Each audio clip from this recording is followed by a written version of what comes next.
आने जाने का जो भी व्हीकल वगैरह लग रहा है, हमें किसी को 2 गांव टैग है, किसी को 3 गांव टैग है, तो कम से कम हमें आने जाने का व्हीकल का तो चार्ज मिलना चाहिए।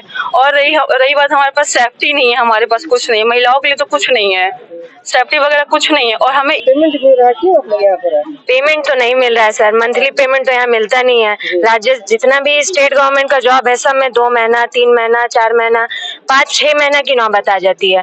अब बताइए, सरकारी एम्प्लॉय जो होते हैं उनको 1 तारीख को पेमेंट चाहिए।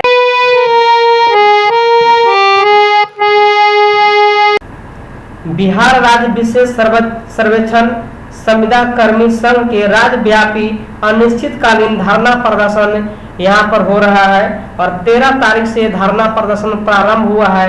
इसका वजह है कि ये लोग, कोई अमीन है तो कोई जेई है, कोई डिप्लोमा करके इस जॉब में आए हैं और इन लोग के इस महंगाई के दौर में पेमेंट बहुत कम मिल रहा है, इसके लेकर के भी है। और ऐसे करके 10 सूत्रीय मांगे हैं, अस्थाई एक सरकारी कर्मी के दर्जा का भी मांग है। और आगे क्या कुछ है इन लोग से बात करते हैं, इन लोग खुद आपको जानकारी देने का काम करेंगे। देश प्रेमियों, संविधान तक चैनल को सब्सक्राइब करें, बेल आइकन को ऑन कर दें ताकि आपकी आवाजें मैं संविधान तक पहुंचाता रहूं। राहुल कुमार पाठक, विशेष सर्वेक्षण अमीन के पद पर जो है अरवल बंदोबस्त कार्यालय में कार्यरत हूँ मैं। हम लोगों का ये मुख्य मांग है कि हमारे जिस विभाग में हम लोग बंदोबस्त कार्यालय में है, राजस्व एवं भूमि सुधार विभाग, इसमें हम लोगों को कुछ भी जो है व्यवस्था नहीं दी जाती है हमारे जो है विभाग के द्वारा, और हम लोगों पर जो है प्रेशराइज किया जाता है, आप ऐसे काम करिए वैसे काम करिए। इतना दिन बहुत कम समय दिया जाता है और जो है बोला जाता है कि आप कम समय में जो है सर्वेक्षण का कार्य पूरा करके और हमको दीजिए। इससे जो है काफी बहुत सारे जो कार्य हैं उसमें बहुत सारी त्रुटियां हैं।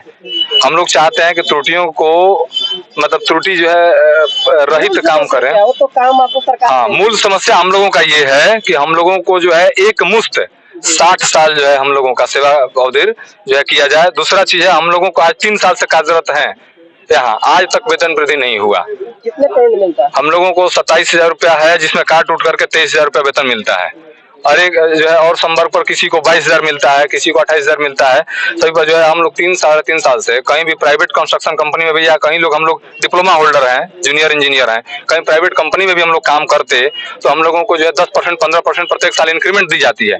लेकिन यहाँ जो है विभाग हम लोगों का शोषण कर रहा है और हम लोगों को आज तक न ही कोई इंक्रीमेंट दिया गया और न ही कोई आश्वासन दिया गया विभाग के द्वारा। और यदि हम लोग अपना संवैधानिक तरीके से यदि मांग रखते हैं तो हम लोगों के ऊपर एक ही कल का देखिए निदेशक महोदय के द्वारा 500 हमारे कर्मी पर स्पष्टीकरण दे दिया गया। कारण बताओ क्यों आप बैठे हो धरना पे? महोदय कभी भी आकर के यहाँ जो बात नहीं किए और चाबुक चलाना वहां से स्टार्ट कर दिए। कुछ ऐसे भी हमारे जो है बिहार राज्य विशेष सर्वेक्षण संविदा कर्मी संघ के जो है महामंत्री पंकज कुमार जी को निष्कासित कर दिया गया, संविदा मुक्त कर दिया गया। उस पर हम लोगों का मांग है कि उनको भी जो है सेवा में लिया जाए और बाकी जो इन 500 कर्मियों पर जो है स्पष्टीकरण दिया गया है उसको वापस लिया जाए तभी, और हम लोगों का जो मुख्य मांग है उसको पूरा किया जाए तभी हम लोग काम लौट। सबसे पहला तो बता ही दिया आपको कि 60 साल का जो है हम लोगों का सेवा अवधि दिया जाए, वेतन वृद्धि है। दूसरी चीज है, हम लोगों के शिविर कार्यालय में, हर एक शिविर कार्यालय में 40 से 50% महिलाएं कार्यरत हैं। वहाँ न ही किसी चीज बुनियादी सुविधा है, शौचालय का व्यवस्था नहीं है, पानी का व्यवस्था नहीं है, बिजली का व्यवस्था नहीं है। सारा हम लोगों का जो काम है विशेष सर्वेक्षण अमीन के द्वारा, विशेष सर्वेक्षण कानूनगो के द्वारा, सिर प्रभारी के द्वारा और लिपि के द्वारा जो भी कार्य करना है वो जो है लैपटॉप से ऑनलाइन किया जाता है। बिजली का व्यवस्था नहीं है, लैपटॉप ही चार्ज नहीं रहेगा, हम क्या काम करेंगे? बिजली तो सभी जगह है। हमारे यहाँ जो भी शिविर कार्यालय है, एक तो हमारा अपना विभाग का कार्यालय नहीं है। हम लोग यहाँ तो कहीं जो है किसी टूटा फूटा जो है बिल्डिंग हम लोगों का ऑफिस दे दिया गया है, वहाँ ना तो बिजली की व्यवस्था है न शौचालय की व्यवस्था है। महिलाएं जो है बाहर जाने के लिए जो है ये शौचालय के लिए जो है जाना पड़ता है उन लोगों को। क्या नाम हुआ आपका? दिव्या सिंह नाम है मेरा। जी, हाँ, शौचालय नहीं है? नहीं, हमारे यहाँ शौचालय नहीं है। हम लोगों ने मांग किया हुआ है शौचालय मतलब बेसिक रिक्वायरमेंट को पूरा करने का, और आश्वासन दिलाया गया है, लेकिन आश्वासन दिलाने और करने में बहुत फर्क होता है। सबसे पहले हमारा मांग है कि हम लोग बहुत दूर से बहुत अलग अलग मांग कर रहे हैं। हम लोग पिछले धरना से हम लोग मतलब बेसिक रिक्वायरमेंट है, सबको पता होना चाहिए कि ये ऑफिस में होगा या नहीं होगा। हाँ, हम लोगों ने पिछली बार बोला था सर, हम लोग के पास टॉयलेट वगैरह नहीं है, लाइट नहीं है, हमें लैपटॉप पे काम करना है ना, तो कोई सुविधा नहीं है हमारे पास। और हम लोगों को इस डिपार्टमेंट में मिशन का हिस्सा है लेकिन नहीं है हमारे यहाँ। अगर किसी के शिविर में है भी तो वो टूटा हुआ है, जिस कमोड टूटा है या फिर डोर नहीं है उसमें में वहाँ जाना सही नहीं है, लेडीज के लिए तो सेफ नहीं है पहली बात। और यहाँ पे हम लोग यहाँ का डीएम भी तो महिला है, आप लोग समस्या तो आसानी से तो अभी तक नहीं सुना गया है। लिखित आप लोग दिए दिया गया है, प्रतिलिपि दिया गया है 2-3 बार। आपको किनको प्रतिलिपि दिए एडीएम साहब को भी दिया गया है और डीएम साहब को भी दिया गया है और अभी डीसीएलआर साहब को भी दिया गया है।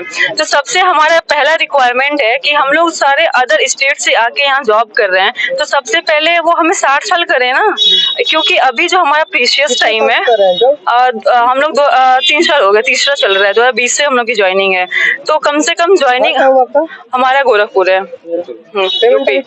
पेमेंट हम लोग का 27,000 है, जैसे ईपीएफ काटने के बाद 23,250 रुपए हम लोग को मिलता है और सैलरी इंक्रीमेंट बढ़ाने का मांग कर रहे हैं सर, पेमेंट तो बढ़ना चाहिए, वो अपने अकॉर्डिंग देखे ना, वो क्योंकि सारे एम्प्लॉय हैं स्टेप वाइज जो भी है। हम लोग जेई हैं, जाहिर सी बात है, हम लोग इंजीनियर हैं, तो इसके अकॉर्डिंग तो बहुत कम हमारी सैलरी है ना। सबके पास रिस्पॉन्सिबिलिटीज है, सबकी फैमिली है, और 23,250 में क्या होने वाला है, ये खुद सोचा जाए। और रूम भाड़ा भी बहुत ज्यादा है, ये लोग बोलते हैं अपने गांव में जाने को। मांग है, इनसे प्राथमिकता कौन को देंगे आप? प्राथमिकता पहले सबसे पहले तो 60 साल किया जाए, ठीक है, हम लोग की वेतन वृद्धि किया जाए, और तो और हमें आने जाने का जो भी व्हीकल वगैरह लग रहा है, हमें किसी को 2 गांव टैग है, किसी को 3 गांव टैग है, तो कम से कम हमें आने जाने का व्हीकल का तो चार्ज मिलना चाहिए। और रही बात, हमारे पास सेफ्टी नहीं है, हमारे पास कुछ नहीं है, महिलाओं के लिए तो कुछ नहीं है, सेफ्टी वगैरह कुछ नहीं है। और हमें ईएसआई कार्ड वगैरह भी चाहिए, क्योंकि बहुत सारे लोगों का डेथ हो जाता है, किसी के हेल्थ इश्यूज भी आते हैं, तो इसके लिए हमें चाहिए वो। और सारी मांगे हैं हमारी, जो है बेसिक रिक्वायरमेंट वगैरह हो गया, सभी सबको पूरा करे वो। नहीं 3-4 नहीं, अप्रोक्स 5-6 तो है जो बहुत इम्पोर्टेंट है। हाँ, थैंक यू। बात करते हैं, क्या नाम हुआ मैडम? नाम बोलिए अपना। प्रियंका कुमारी। प्रियंका कुमारी, बोलिए भाग क्यों रहे हैं आप लोग, है ना? क्या आप लोग क्यों है धरना पर लग रहा? पेमेंट तो मिल रहा था, क्यों आप लोग बोलिए नहीं बोला जाएगा, नहीं बोलिएगा, बोलिए। क्या नाम है बेटी? ज्योति। ज्योति जी, आप क्यों भाई धरना पर? और हम जैसे हो कि नहीं, हित के लिए हम इतना त्याग नहीं कर सकते हैं? देश हित तो हमारा खर्चा, हम भी तो देश में ही आते हैं ना, हमारा भी तो घर है, परिवार है, वो कैसे चलेगा? नहीं, आप लोग तो त्याग बलिदान, आप मरेंगे। बलिदान त्याग कैसे दिया जाएगा? बलिदान त्याग के लिए भी तो पोषण पालन करने के लिए पैसे चाहिए, सुविधा ही नहीं है, सिर्फ कर्मी लोग देंगे, बाकी जो विशेष संरक्षण में बाकी सरकारी है उनको भी तो त्याग देना चाहिए। बाकी जो लोग हैं उनको पेमेंट बढ़ना चाहिए। आप लोग देखिए, ये सबको पता है, निचले पद वाले को ही सारा कष्ट है, उन्हीं को झेलना है, वो कहाँ से झेल पाएंगे? ना तो हमारी पेमेंट के आगे बढ़ाया जाता है, 2-2.5 साल हो गए हमारे जॉब का, अभी तक ना तो सैलरी। क्या मांग कर रहा था?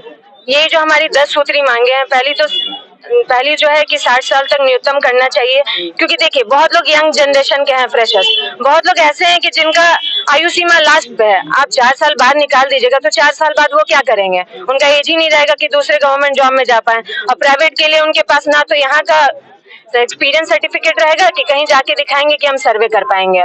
और लास्टली है कि पेमेंट सैलरी बढ़ानी चाहिए, जैसे महंगाई बढ़ रही है सैलरी भी तो उतनी बढ़नी चाहिए। फिर आप एक अमीन को 5 से 6 गांव दे देते हैं, 6 गांव देते हैं, सैलरी तो सेम दे रहे हैं, 5-6 गांव में जाने के लिए ईंधन भी लगता है, ईंधन का पैसा नहीं मिलता है, आप दौड़ते रहिए ये गाँव से वो गाँव, तो वो कहाँ से आएगा? बाकी रहा ईपीएफ, ईएसआई का पैसा कट कर रहे हैं, लेकिन अभी तक कोई कार्ड नहीं बना है। ईएसआई एक इंश्योरेंस का पैसा है, आप काटते जाने, लेकिन मेडिकल फैसिलिटी के पैसा तो देंगे ना। किसी के घर में दुर्घटना हो जाए या कुछ, तो वो कहाँ से कर पाएगा कर्मी? ना तो आप सैलरी देते हैं कि वो आगे का कार्रवाई कर पाए। यही सारी समस्याएं हमारी। ये हकीकत है जो मैं आपको दिखाया। और आइए थोड़ा सा इधर से मिलते हैं। क्या नाम हुआ सर आपका? संदीप कुमार तिवारी। आप लोग सब क्या कर रहे हैं? आप लोग देशभक्त आदमी हैं, देश की सेवा करते हैं, तो आप लोग आप ही सब कर रहे हैं धरना प्रदर्शन?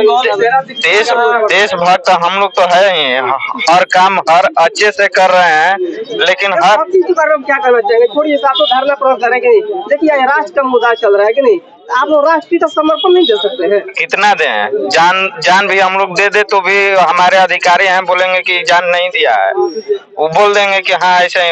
हर चीज कोई भी गलती होता है अधिकारी से तो सीधे हम ही लोग पे थोप देते हैं कि जो भी गलती हुआ है सब अमीन लोग ही किया है। हम लोग जेई के पद पर हैं, काम करवाते हैं अमीन का, सैलरी देते हैं लेबर का, ऐसे थोड़े ना होगा। बलि का बकरा हर तरफ से हम ही लोग को बनाया जाता है। क्या नाम हुआ आपका? मोहम्मद अयूब आलम। आपका तो उम्र लगता है पारे हो जाएगा। जी सर। क्या साल में रिटायर होंगे? यहाँ तो अभी 60 साल हुए, रिटायरमेंट का क्या बताया जाए। जब 60 साल हो जाए तब तो सोचेंगे हाँ भाई रिटायर होने का भी टाइम आ गया, पर फिर 23,250 जो मामूली एक क्या कहना चाहेंगे आप? बिहार सरकार यही करना चाहिए कि हम लोग का जो सैलरी है वेतन वृद्धि किया जाए और जो भी समस्याएं हैं जो उनको भी दूर किया जाए। और क्या करना चाहिए, 60 साल भी किया जाए। हम लोग बार बार हर 4 गांव जाते, कोई वाहन भत्ता नहीं है, कहीं भी कुछ ऐसा सुविधा नहीं है जो हम लोग को काम करने में आसानी हो। मतलब हर दुश्वारी को झेलने के बाद भी हम ही लोग के ऊपर ही सारा चीज मतलब दोष डाला जाता है, जो जब बहुत गलत है। पेमेंट मिल रहा है क्यों आप लोग यहाँ पर? पेमेंट तो नहीं मिल रहा है सर, मंथली पेमेंट तो यहाँ मिलता नहीं है। राज्य जितना भी स्टेट गवर्नमेंट का जॉब है सब में 2 महीना 3 महीना 4 महीना 5-6 महीना की नौबत आ जाती है। अब बताइए सरकारी एम्प्लॉय जो होते हैं उनको 1 तारीख को पेमेंट चाहिए।